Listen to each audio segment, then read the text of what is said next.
नमस्कार, रुपाली कांबळे डेली रेसिपीमध्ये स्वागत आहे। आज आपण नवीन डिश बनवत आहे। ही डिश घरच्या साहित्यामध्ये बनत आहे। नाश्त्याला काही नसतं तर सहज आपण ही डिश बनवू शकतो। खूप सोपी आहे बनवायला। इथे मी 1 कप गव्हाचं पीठ घेतलेलं आहे। एक कढई घेऊया। कढईमध्ये थोडंसं तेल टाकूया। तेलामध्ये गव्हाचं पीठ आपल्याला परतून घ्यायचं आहे। कमी गॅसवरच परतायचं। छान असं ब्राऊन कलर येईपर्यंत परतून घेऊया। सहज आपल्याकडे नाश्त्यासाठी काही नसेल तर ही डिश आपण बनवू शकतो। गव्हाचं पीठ परतण्याकरिता मला 8 ते 9 मिनिट लागलेले आहे। कमी गॅसवरच आपल्याला परतून घ्यायचं आहे। बघा, छान असा कलर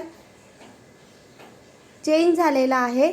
आता आपण गॅस बंद करूया आणि एका परातमध्ये गव्हाचं पीठ परतून घेतलेलं आहे ते काढूया।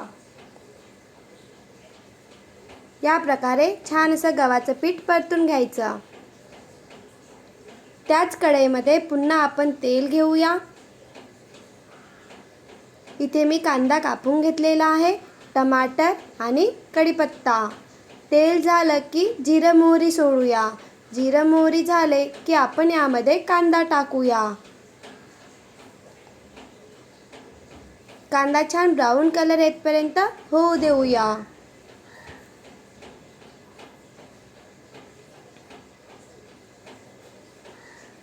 यामध्ये टाकत आहे कढीपत्ता। कढीपत्ता टाकल्याने या डिशला छान चव येत असतं। बघा, छान असा कांदा झालेला आहे। यामध्ये टाकूया आता टमाटर। टमाटर बारीक कापून घेतलेले आहे। टमाटर टाकूया।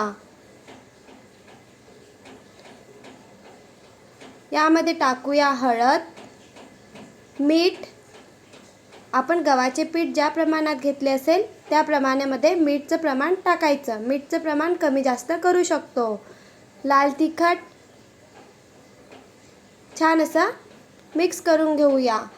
थोडंच परतून घेतलेलं आणि आता आपण यामध्ये टाकूया गव्हाचं पीठ परतून घेतलेले होते ते टाकूया।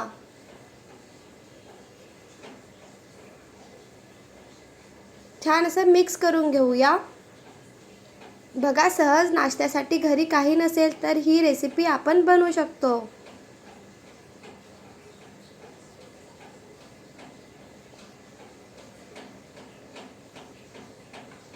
गव्हाचं पीठ टाकल्यानंतर छान असं मिक्स करून घेऊया।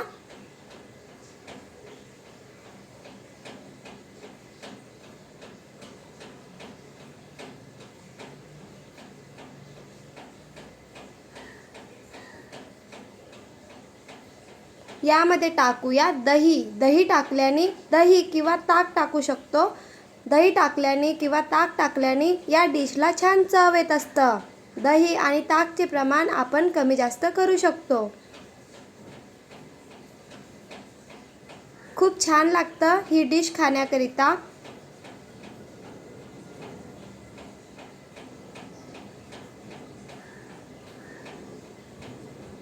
दही टाकल्यानंतर छान असं मिक्स करून घेऊया। बाजूला मी गरम पाणी होण्याकरिता ठेवलेले आहे। यामध्ये टाकूया गरम पाणी। यामध्ये गरम पाण्याचाच वापर करायचा आहे, थंड पाणी वापरायचं नाही। गरम पाणी टाकल्यानंतर मिक्स करून घेऊया। गरम पाणी जास्त प्रमाणात नाही टाकायचं, थोडंच टाकायचं आहे, जेणेकरून या डिशचं नाव आहे उकळपिंडी। उकळपिंडी छान अशी मोकळी व्हायला पाहिजे। ज्याप्रमाणे आपण रव्याचा उपमा बनवत असतो त्याप्रमाणे छान अशी डिश बनलेली आहे। या प्रकारे बनवून बघा आणि कमेंट करून सांगा की ही डिश कशी बनलेली आहे। खूप छान बनलेली आहे ही डिश। व्हिडिओ आवडला असेल तर please like, share and subscribe. Bye bye.